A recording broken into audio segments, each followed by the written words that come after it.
E eu quero trazer mais uma camada dessa história que vai impactando também, claro, outros setores. Por quê?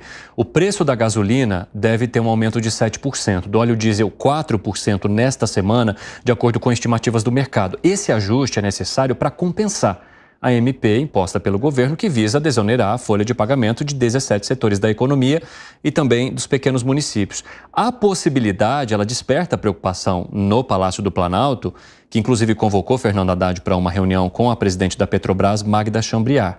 A gasolina, em particular, é um tema sensível para o presidente da República, né? Porque há uma pressão para que a Petrobras ela consiga manter ou pelo menos reduzir os preços, porque isso impacta diretamente também a opinião popular, que de alguma forma já está olhando de maneira mais crítica para esse governo. O que você acha, Piperno?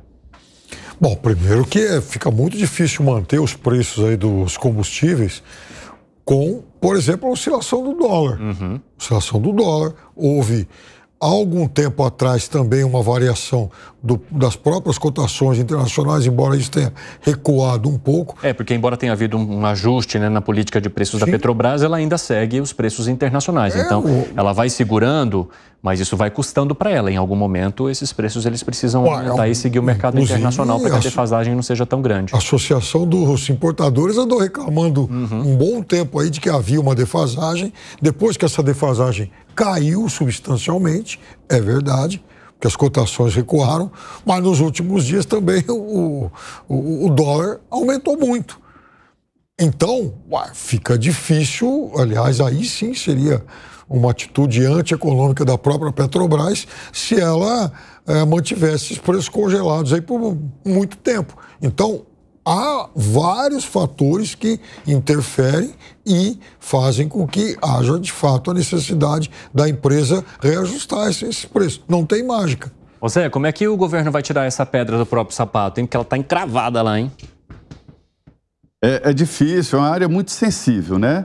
Todos os governos têm dificuldade para lidar com isso. O ex-presidente Jair Bolsonaro teve dificuldades, tentou ali e foi pelo caminho certo, exatamente em reduzir os impostos, mas isso tem limitações, quer dizer, não impede futuros ajustes. É que, na verdade, a economia, e o Alan é um craque em analisar isso, tem leis que ninguém consegue, através de uma canetada, mudar. É oferta e procura, algumas leis da economia, são leis naturais da economia. E uma delas é essa, de oferta e de procura. A gasolina aqui depende do preço do dólar aqui no Brasil, da política cambial e do barril do petróleo no mercado internacional. Não é só isso, mas é aí um componente forte para definir. Se o governo segurar, alguém vai ter que pagar.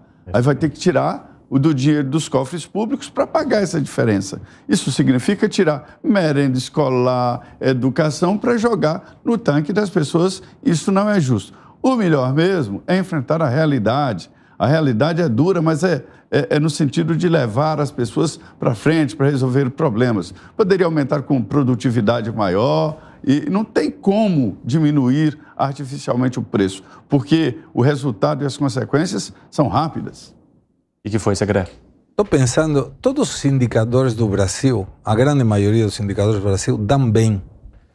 O desemprego em valores 7,5, bom. Crescimento econômico acima do que estava previsto, bom. Inflação controlada, graças ao trabalho do Banco Central. O único indicador que não está certo é o único indicador que está complicando ao próprio governo, porque ele está teimoso de não conseguir diminuir o gasto público. Se o governo conseguisse buscar, pelo menos mostrar ao mercado que ele está na procura do equilíbrio fiscal, o Brasil estaria decolando. Oi? Ô Segré, eu acompanho isso há muito tempo aqui, não é defendendo o governo não, pode, é possível, mas é muito difícil. O gasto público ele tem um crescimento vegetativo, se não aumentar nada, ele cresce sozinho. A folha de pagamento, é o serviço da dívida, porque os juros aumentam, é necessário, não é fácil, precisava uma política de governo, você tem razão, é uma política de governo, eu tenho dito aqui, orçamento de 5 trilhões e 500 bilhões, 2 trilhões e 200 bilhões vai para o serviço da dívida, 2 trilhões para a previdência e salário, quer dizer, não sobra nada. Então, assim, o orçamento está exigindo esse corte em gastos.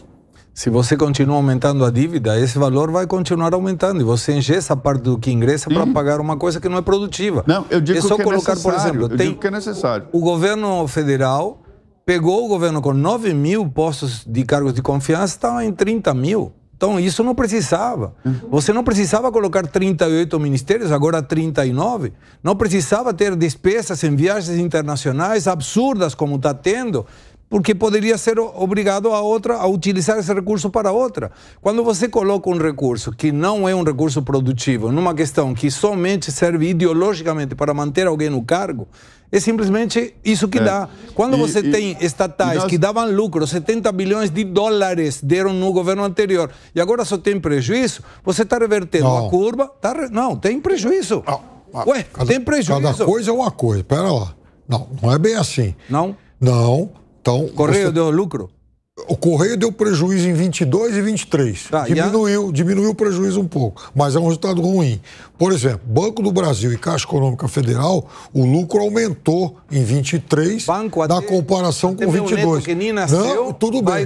Mas uma coisa, Banco do Brasil e a Caixa Econômica Concordo Federal. Contigo, qualquer um vai dar lucro. Agora, um deu um lucro maior do que o outro.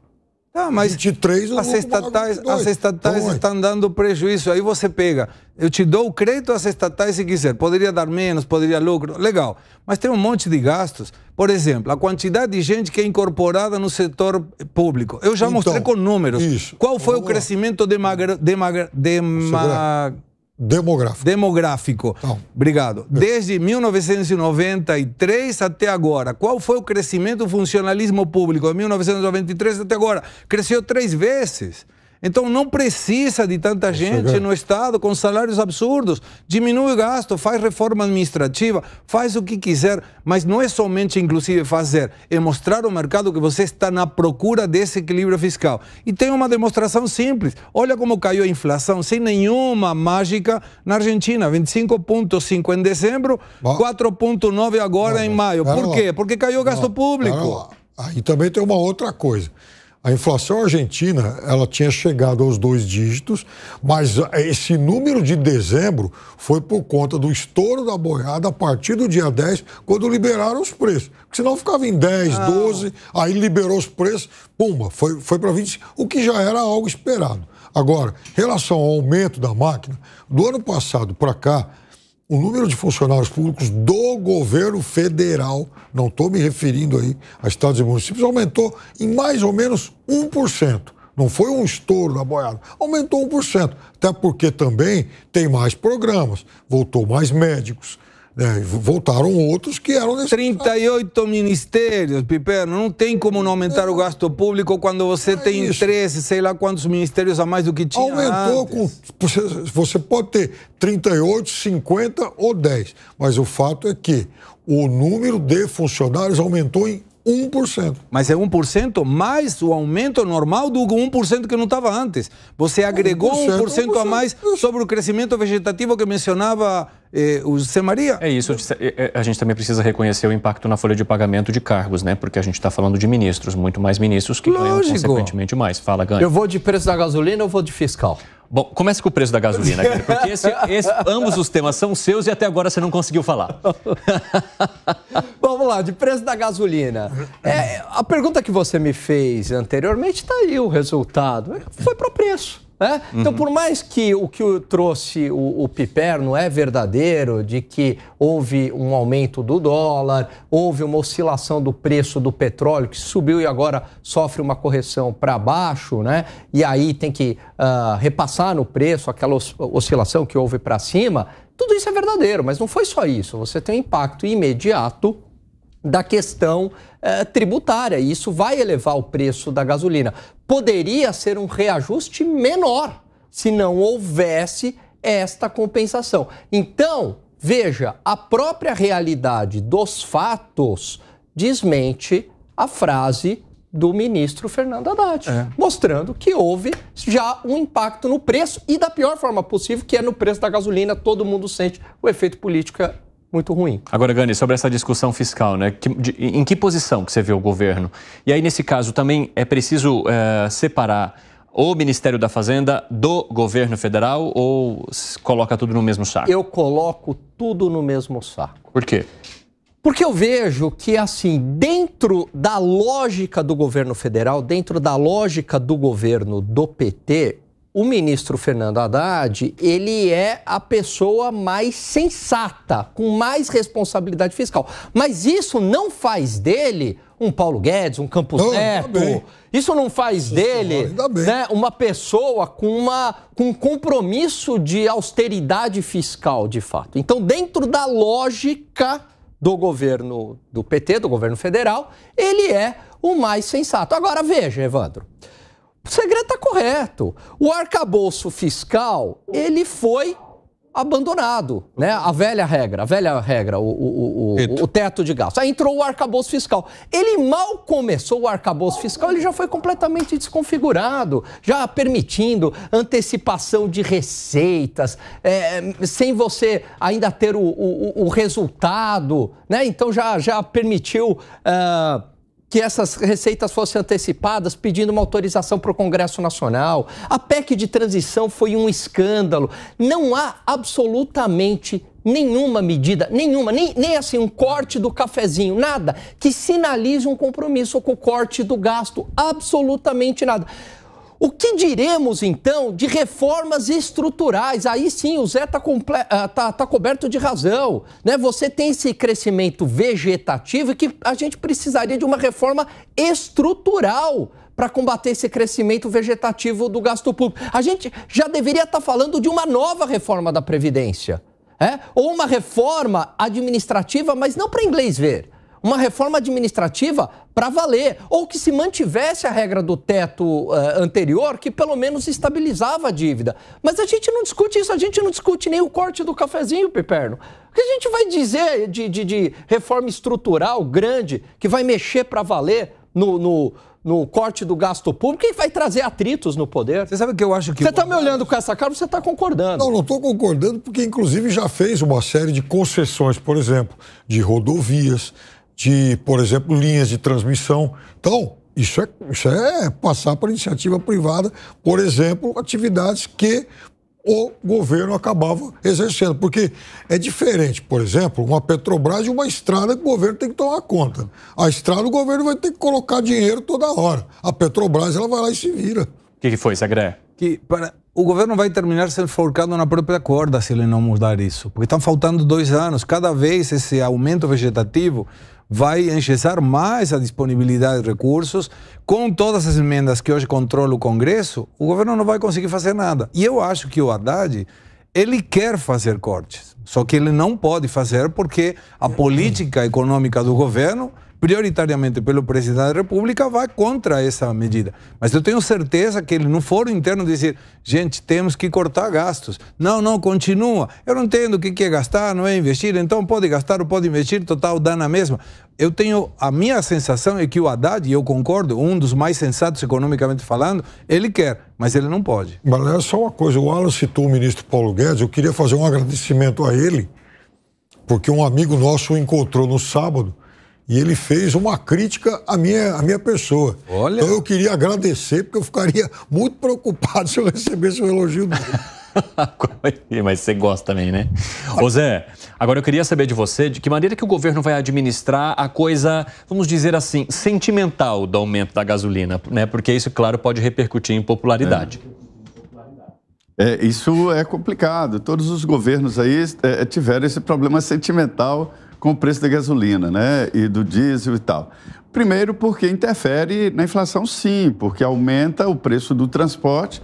E o Brasil, um país tão grande, o transporte ele é parte integrante do custo aí de muitos produtos que chegam a 30%, ou seja, interfere sim. Então, o aumento dos combustíveis interfere no preço do produto, quando se entrega. Isso é natural. Interferir diretamente na Petrobras, isso é até ilegal. Eu tenho dados suficientes para dizer que a Petrobras nem é mais estatal, né? Ela está cercada por um conjunto de normas de uma empresa privada quando o governo tem a maioria das ações. por isso assume as principais diretorias e a presidência. Mas ela está na Bolsa de Nova York, está na Bolsa de Madrid, e isso faz com que a Petrobras tenha que administrar de uma maneira transparente, e ficou muito claro na Lava Jato, quando houve uma condenação bilionária nos Estados Unidos e foi preciso fazer um acordo com os acionistas quando descobriram que estavam sendo dilapidados. E a Petrobras pagou por isso. Segurar uma história dessa é muito pesada. No segundo governo Dilma, houve uma tentativa de segurar os chamados preços administrados, que são água, luz, impostos e outros, né? E não conseguiu. A coisa chega a um ponto que explode, né? Então, a Petrobras vai ter que administrar de uma maneira muito sensível aí. Sobre os gastos das estatais, o orçamento desse ano, 2024, prevê um investimento nas estatais baixo, na ordem de 860 bilhões de reais, menos de 1 trilhão de reais, em todas as estatais. E aí se divide, 500 bilhões de reais vai muito para a área de governança, ou seja, são os fiscais e tal, conselhos das estatais e assim por diante. Eu considero, diante de tantas estatais que o Brasil tem, um investimento pequeno, né? E recebe mais do que isso em dividendos. Mas entendo que estatal não é uma prática que deve ser levada. Estatal mesmo é o governo. Empresas têm que ser privativas.